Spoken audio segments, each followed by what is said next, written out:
İnşallah nasip olsun. Yürü tanıdılar şimdi onu arkadaşlar.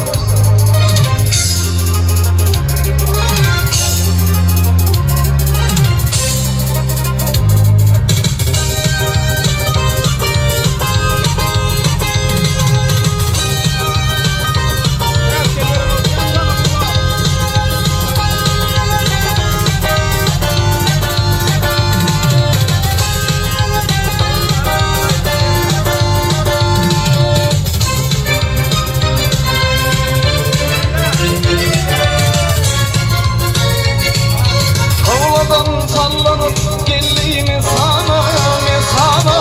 ağlaşan aranın birin vereyim Cemalın görünmür bolluy divana ağlaşan aranın birin vereyim Cemalın görünmür bolluy divana ağlaşan aranın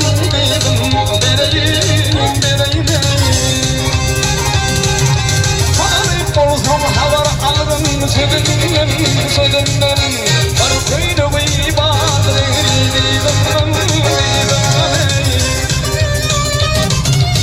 aşık olan mehrem alayım yüzümün ağlaşan aramın vereyim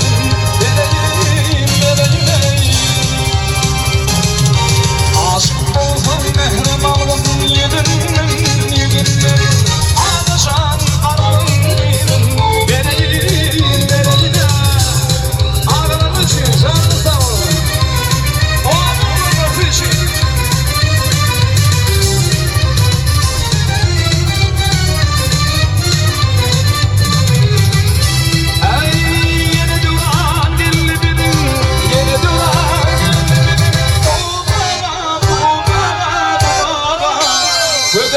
İşini orayı sulama şalama Ezli gödür bozul şama sadaka ağlaşan aranın vereyim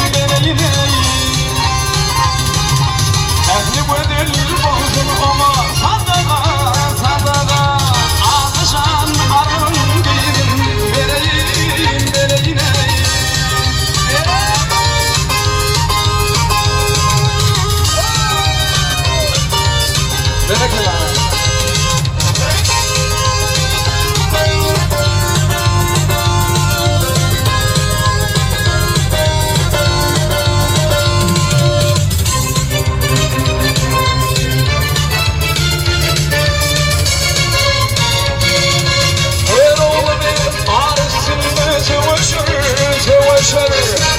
Olmazsa şeytan topuğuna düşer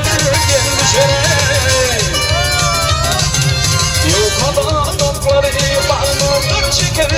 Gel şeker ağlaşan aranın vereyim Yukarıda topları parmağını çeker Gel şeker ağlaşan aranın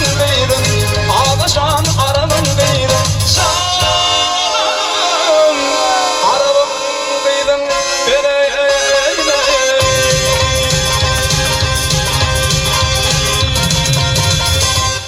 Hormatınızdan olanlar, canınızdan